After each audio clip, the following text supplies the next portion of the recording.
नमस्कार, स्वाभिमानी TV news चॅनलच्या बातमीपत्रात आपलं स्वागत। जामनगिरी येथे सुरू असलेल्या प्रशासकीय इमारतीच्या बांधकामाची चौकशी करा, अखिल भारतीय ग्राहक कल्याण परिषदेत। धुळे शहरातील जामनगिरी येथे सुरू असलेल्या नवीन प्रशासकीय इमारतीच्या बांधकामामध्ये निकृष्ट दर्जाचे साहित्य वापरण्यात येत असून कामात अनेक अनियमितता होत असल्याचा आरोप करत अखिल भारतीय ग्राहक कल्याण परिषदेच्या वतीने धुळ्यात धरणे आंदोलन करण्यात आले। दरम्यान संबंधित बांधकामाची तत्काळ चौकशी करून दोषींवर कारवाई करण्यात यावी अशी मागणी आंदोलनकर्त्यांनी केली आहे।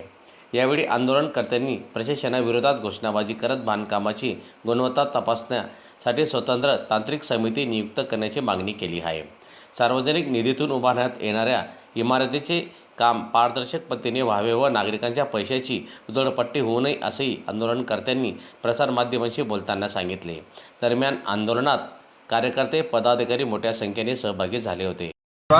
मी गेल्या काही महिन्यांपूर्वी मी व माझ्या सहकाऱ्यांनी धुळे शहरातील मध्यवर्ती ठिकाण असलेले जामनगिरी रोड येथे प्रशासकीय इमारतीचे बांधकाम निकृष्ट दर्जाच्या बांधकाम संदर्भात तक्रार दिलेली होती। पुराव्यासहित तुम्ही आज पोस्टर पाहू शकतात।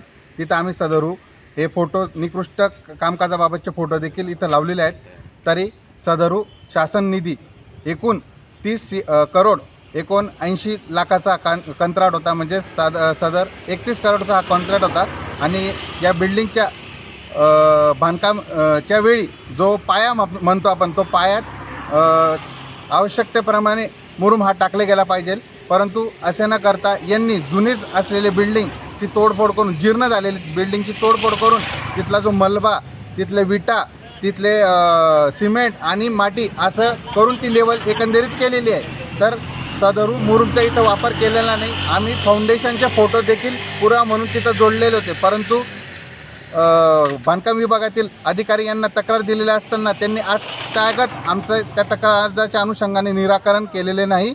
तसेच आम्ही वेळोवेळी पाठपुरावा केलेला असताना आम्हाला केवळ हायगाईचे उत्तर संबंधित अधिकाऱ्यांकडून देण्यात आलेले आहे। आमची मागणी अशी होती की आपण गुणवत्ता तपासणी करता तिथं सदरू यंत्रणा आमच्यासमोर पत्रकार बांधव आणि तिथले एक्सपर्ट यांच्यासमोर तिथला पाया, थोड्या प्रमाणातला जो पाया खंदून तिथं खरंच काय वापरले गेलेलं आहे याची शहानिशा करणं त्यांचं कर्तव्य होतं, परंतु त्यांनी तसं अद्याप काही केलेलं नाही।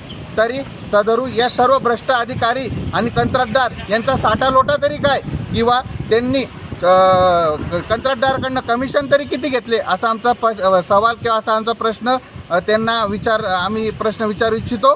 तसेच आमचं असं म्हणणं आहे की सदरू या अधिकाऱ्यांच्या कार्यकाळात झालेले एकूण निविदा यांची सर्वांची सखोल तपासणी झाली गेली पाहिजे, कारण की एकंदरीत असं आहे की सर्वच कंत्राटमध्ये त्यांनी अशा प्रकारचा भ्रष्टाचार करून आणला आहे काय। आणि आमचं असं देखील शासनाला एक आव्हान असेल की सदरू या कंत्राटशी संबंधित असणारे अधिकारी अल पवार, RR पाटील तसेच जालटे यांची एकूण तुम्ही बेहिशोबी मालमत्ता याची तपासणी करावी, ते पण मूळ गावापासून तर त्यांच्या सासरवाडापर्यंत।